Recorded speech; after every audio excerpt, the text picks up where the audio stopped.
आपका लाइक और चैनल को सब्सक्राइब करना हौसला को बढ़ाता है। और मेरा उद्देश्य यही रहता है कि किसी राजनीतिक दल वाली नहीं, किसी के दिलों वाली नहीं, स्पष्ट चीजें मैं रखना चाहता हूं प्रत्येक मुद्दों पर। तो इसके लिए आपका सपोर्ट जरूरी है। साथियों नमस्कार। सुप्रीम कोर्ट के अंदर जो सहारा सेवी का केस है या Pinakpani Mohanty versus Union of India का केस है, इसके बारे में कुछ अपडेट है। और जो राजनीतिक गतिविधियां हैं सहारा को लेकर के, और कुछ दल आगे आए हैं, कार्रवाई कर रहे हैं, और कुछ दल ऐसे हैं जो कि आशा भरे शब्दों से सहारा के निवेशकों को अपनी तरफ आकर्षित करते हैं, कोशिश करते हैं कि वो उम्मीद की किरण जगाएं सहारा के निवेशकों के लिए, लेकिन वो खरे नहीं उतरते और कुछ कार्रवाई कर रहे हैं। सबसे पहले पिनाकपानी मोहंती केस, जिसमें आईए लगे हैं, महत्वपूर्ण आईए लगे हैं, जिसमें से कि पोर्टल से संबंधित तमाम खामियों को उजागर किया गया है। डेफिशिएंसी संबंधित अपडेट है, उसमें डेफिशिएंसी को दूर करने के लिए, मल्टीपल मेंबरशिप का जो एक इशू है उसको सॉल्व करने के लिए, और साथ ही में सबसे बड़ी बात डेथ क्लेम, इसके बारे में सुप्रीम कोर्ट तक बातें आईए के माध्यम से पहुंच सकती हैं। लेकिन उस आईए में गिने चुने कुछ 100 या 1000 के आसपास में लोगों का नाम दिया गया है, और अगर उस आईए की सुनवाई होती है तो उसमें ये चीज सामने आएगा कि उन लोगों का भुगतान का रास्ता साफ होगा जिसका लिस्ट में नाम है आईए के जरिए। लेकिन एक रास्ता साफ होगा, एक मैसेज मिलेगा कि ये तरीका हो सकता है सभी निवेशकों के भुगतान का। आईए पर लेकिन सुनवाई होनी चाहिए। 11 फरवरी 2025 को सुप्रीम कोर्ट के अंदर सुनवाई होनी है Pinakpani Mohanty versus Union of India case में, जिसमें कि जो आईए लगे हैं उस पर सुनवाई होगी, और 4 या 5 जो लिस्टिंग है उसमें आया है सामने कि वो सुना जाएगा। समय काफी कम होगा, दोपहर बाद यानी लंच के बाद इस पर सुनवाई हो सकती है। तो जरूरी है कि ये सारी केस सुने जाएं। माननीय जज पढ़ पहले ही लिए होंगे उसको, तभी लिस्टिंग हुई है, तो उस पर मैं समझता हूं कि डिसीजन का समय है, उसको टाला ना जाए, उसको पढ़ करके एक आवश्यक दिशा निर्देश जारी किया जाए कि उस आईए से संबंधित जो लोग हैं उनके भुगतान का रास्ता पहले साफ हो, फिर उसी आधार पर पूरे देश के निवेशकों का रास्ता साफ हो। सहारा सेबी केस 12 फरवरी को लिस्टिंग हुई है, वो भी लंच के बाद सुनी जाएगी 12 फरवरी 2025 को, जिसमें कि जो ओबेरॉय रियल्टी लिमिटेड है और उसके बाद वोलॉर रियल एस्टेट लिमिटेड है, तो जो कि 1000 करोड़ की बंद लिफाफे में डीडी लेकर के वो कोर्ट गए थे, और उन्होंने सहारा के वर्सोवा लैंड के लिए, डेवलपमेंट के लिए आगे आकर के जुड़ना चाहते हैं, डेवलपमेंट करना चाहते हैं, सहारा के साथ काम करना चाहते हैं, जिसको निरीक्षण करने के लिए, सर्वे करने के लिए, डील को फाइनलाइज करने के लिए सेबी को माननीय सुप्रीम कोर्ट की तरफ से आदेशित किया गया था। और इसमें कुछ खबरें ऐसी हैं कि डील को फाइनल स्वरूप दे दिया गया है, और 12 फरवरी 2025 को सेबी अपनी रिपोर्ट एक बंद लिफाफे में सुप्रीम कोर्ट को दे सकती है।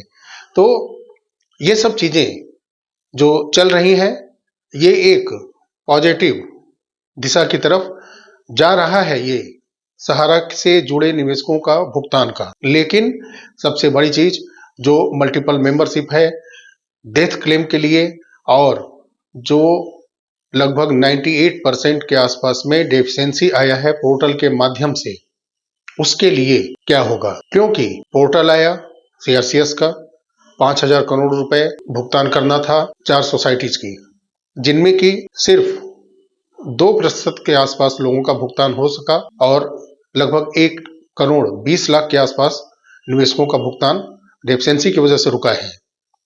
लेकिन इसको खत्म करने के लिए ना सहारा बात कर रहा है, और ना ही सुप्रीम कोर्ट के अंदर कोई भी इसका चर्चा हो रहा है। जो बेंच है 3 न्यायाधीश की, उनके सामने जब तक कोर्ट के सामने स्पष्ट होगा नहीं सीआरसीएस पोर्टल के अंदर जो डेफिशिएंसी है उसको खत्म करने के लिए, तब तक भुगतान पूर्ण रूप से होगा ही नहीं। सारी बातें सिर्फ हवा हवाई हैं। जो सहारा से भी केस है, आप जानते हैं कि वो मामला अलग है। आगे चल के जब 10,000 करोड़ रुपए सेबी के एस्क्रो खाते में जमा किया जाएगा, तब देखा जाएगा कि क्या माननीय सुप्रीम कोर्ट के पास लोग आईए के माध्यम से या किसी और माध्यम से अपील करते हैं कि ये पैसा सोसाइटी के जरिए आम सोसाइटी के निवेशकों को दिया जाए। लेकिन सबसे बड़ी चीज की डेफिशिएंसी जो दिखाया गया है और जो लगभग 98% जो आवेदन गए हैं उनका पैसा न दिया जाए और रोके रखा गया है, इसके लिए क्या पहल होती है सरकार की तरफ से? क्योंकि सरकार भी कार्रवाई नहीं कर रही है, शांत बैठी है। कुछ चुनाव के समय हलचल होते हैं, लेकिन फिर उसके बाद वो शिथिल पड़ जाती है और डेफिशिएंसी को लेकर के उनका नजरिया क्लियर नहीं है। सिर्फ वो वास्तविक निवेशक, वैध निवेशक, ऐसे कुछ बयान आते हैं सामने। और जो संसद के अंदर कोर्ट के निर्देश को उन्होंने सुनाया, सीआरसीएस के पोर्टल के बारे में बताया, अपने भुगतान के बारे में बताया, लेकिन डेफिशिएंसी के बारे में चर्चा नहीं की। पूर्ण भुगतान के बारे में पूछा गया संसद के अंदर, लेकिन उस पर भी सहकारिता मंत्रालय की तरफ से कोई जवाब माननीय अमित शाह जी के मौखिक या लिखित रूप से नहीं दिया गया। तो ये सब चीजें हैं जो कि फंसा करके रखी हैं सहारा के तमाम कंपनियों के द्वारा। जो निवेश कराए गए बदल बदल करके नाम कंपनियों के, उनके भुगतान का रास्ता क्लियर हो ही नहीं रहा है और जो आवेदन गए हैं वो भी फंसे हैं। तो ये सब चीजें आईए की सुनवाई के बाद ही, जो पिनाक पानी मोहंती केस में है, कुछ क्लियर होगा, एक आधार बनेगा भुगतान का। साथ ही में डेथ क्लेम का कोई भी नाम ना सहारा, ना ही सरकार और ना ही कोर्ट के अंदर जो वरिष्ठ अधिवक्ता के लोग हैं, जो कि आईए के जो एनजीओ हैं, ट्रस्ट हैं, उनके आईए लगाए हैं, तो ऐसा कुछ चर्चा हो ही नहीं रहा है। अब देखते हैं कि जब सुनवाई होगी तो चर्चा भी होगी। जब चर्चा होगी तो जो केस जो न्यायाधीश महोदय पढ़ करके आएंगे तो जरूर उस पर चर्चा करेंगे कि जो उसमें आईए में लिखा होगा उसके बारे में वो विस्तार से वहां बातचीत होगी ही। तो उसके बाद जो बहस होगी तो निर्णय मैं मानता हूं कि डेफिशिएंसी से, पोर्टल से रिलेटेड और डेथ क्लेम, मल्टीपल मेंबरशिप, इन सब पर विचार होगा। केस सारे चल रहे हैं सुप्रीम कोर्ट के अंदर और यही वजह है कि ये केस और लंबा खींचता जा रहा है, क्योंकि तारीख पे तारीख मिलती जा रही है, जिसमें कि सहारा कमर्शियल से जुड़ा है, सहारा सिटी से जुड़ा है, एनसीएलटी में चल रहा है, क्यूसाप से संबंधित है। तो ये तमाम चीजें जो कोर्ट में चल रही है, सहारा इसको मैं ये समझता हूं कि जानबूझ करके लंबा खींचना चाह रहा है। कुछ ऐसा रास्ता वो बीच में तब तक खोजना चाह रहा है कि जिससे कि लोगों के बॉन्ड को फिर से कन्वर्जन किया जाए, क्योंकि इतना लंबा भुगतान 2 से 3 लाख करोड़ रुपए ब्याज सहित बहुत ही मुश्किल है। और अगर ये होता है तो मैं समझता हूं कि ये इकोनॉमिक हिस्ट्री में सबसे बड़ा ये ट्रांजैक्शन होगा। फंसे हुए आम लोगों के पैसे को फिर से रिटर्न करना ये एक हिस्ट्रिकल होगा, और ये हिस्ट्रिकल हो जाए, यही दिल से कामना है, प्रत्येक भारतीयों की कामना है कि ये सबका भुगतान हो। और इसका रास्ता सुप्रीम कोर्ट के जरिए ही निकलेगा, क्योंकि पोर्टल डेफिशिएंसी दिखा करके शांत है।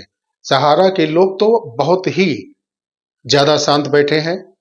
कुछ लोग आते हैं, कुछ देर ऐसा शो करते हैं अपने चैनल पर वीडियो बना करके कि सब कुछ सही हो गया है, अंधकारमय स्थितियों का समापन हो गया है, लेकिन वो इस अंधकारमय स्थिति के खुद जिम्मेदार हैं। ना उनको कोर्ट ने रोका है भुगतान के लिए, ना उनका ऑफिस बंद कराया गया है, ना ही कोई उनके प्रॉपर्टीज को बेचने पर रोक है।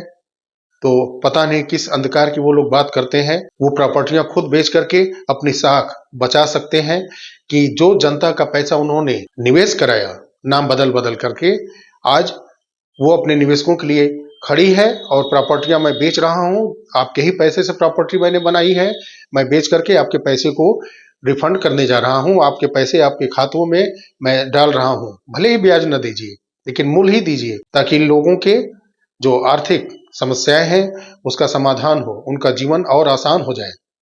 लेकिन नहीं, सहारा कोर्ट कोर्ट खेल रही है और समय को जाया कर रही है, वर्षों से परेशान कर रही है। साथियों, वीडियो आप लाइक अवश्य करिएगा, अच्छा लगा हो तो चैनल को सब्सक्राइब अवश्य करके जाइएगा, क्योंकि आपका लाइक और चैनल को सब्सक्राइब करना हौसला को बढ़ाता है। और मेरा उद्देश्य यही रहता है कि किसी राजनीतिक दल वाली नहीं, किसी के दिलों वाली नहीं, स्पष्ट चीजें मैं रखना चाहता हूं प्रत्येक मुद्दों पर। तो इसके लिए आपका सपोर्ट जरूरी है। साथियों, मिलते हैं अगले वीडियो में। तब तक के लिए नमस्कार, जय हिंद, जय भारत, वंदे मातरम, धन्यवाद।